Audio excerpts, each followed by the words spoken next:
But I'm going to pass it over to Lauren, who's going to be talking about our state legislative priorities in 2025. Hello, everybody. My name is Lauren Johnson, and my colleagues are going to be sick of hearing this, but I always tell everybody that I am from Austin, which is a beautiful city, except we're surrounded by Texas, and I'm really feeling that as we go into our legislative session here. But we're here to talk about our other state legislative priorities. We're currently working in several states across the U.S. And as Candia mentioned, we are working on lots of bills. We're just highlighting our main priorities, but not to say that we're not going to be doing defensive work against bad legislation. And we also have other legislation that we're working on, but we would be here all day talking about bills. And we just kind of want to highlight the priorities that we're working on. So next slide. So in Kentucky, we're prioritizing the Kentucky Clean Slate Act, which is a little bit similar to the federal legislation, but the Clean Slate Act would just automate what's already available to people. Kentucky has a large portion of people who have criminal backgrounds, and automating this process would save people a lot of time. It's a very burdensome process. It costs money. It's not clear, and so automating this process would allow for people to have better employment opportunities, opportunities for housing, et cetera. And that is being headed up by the fabulous Selena Coomer. And then next, in Arizona, we're working on quite a few bills as well, but the one we're here to talk about today is the Independent Correctional Oversight Bill, which would establish an independent oversight body over the Arizona Department of Corrections. A lot of our state prisons have oversight that is part of the prison system, and the fox watching the hen house is not generally the best way to go about things. So we want to see an independent body of oversight. Next slide. Pennsylvania. So you heard a little bit about the Fair Future Act on the federal level. Yusuf Dahl is working in Pennsylvania to also work to allow people with drug distribution charges to have a pathway for fair housing protections that everybody else already has, except for people with drug distribution charges. Next slide. ML Smith is our fabulous leader in Missouri who's working on an Informant Transparency Act. A lot of wrongful convictions are due to confidential informants and false testimony. And so we want to start providing some checks and balances on our system so that people don't wind up doing very long sentences wrongfully based on informant testimony. Next slide. Wisconsin's got a lot going on as well.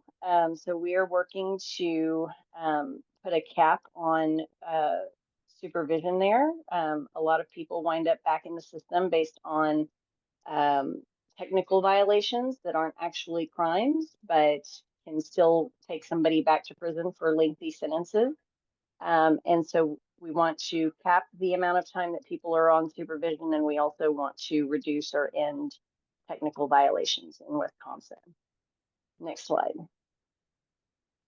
And then in Washington State, we've got the Judicial Discretion Act and juvenile points retroactivity. So judicial discretion would allow for judges to re-sentence somebody to a lesser sentence if, over time we realize that our sentencing policies become extreme and we get new information. And so this would give judges an opportunity to look at that new information and make a decision to reduce somebody's sentence on the back end. And then also for juvenile points in adult sentencing, we ended the practice of counting what somebody did as juveniles on their adult sentences, but we still have hundreds of people, maybe even thousands, I want to say, that are still doing long sentences because it was not made retroactive. And so we want to see that be retroactive. And I think that's it for me. I'll pass it over to Brittany Lee. Hey y'all, I'm hailing to you from good old Wisconsin, where we make a lot of cheese and have a lot of beer. So I'm just here to introduce you to Day of Empathy. I'm the senior manager of the Empathy Network.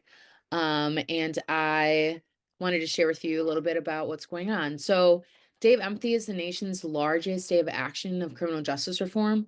Basically, what we do is this day brings together people from all walks of life who've been negatively impacted by America's criminal justice system.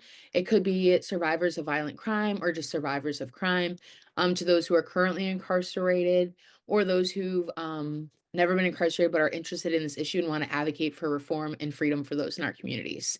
So with that, this year we're going to be having 12 days of empathy all across the country, and we would love for you to attend one. So check out our website, dream.org, Day of Empathy, to sign up and see if we have one in a state near you.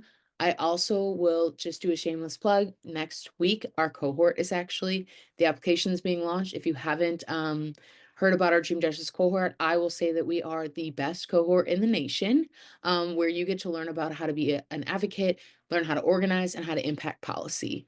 So that's launching next Monday on February 10th, and I'd love to see you there.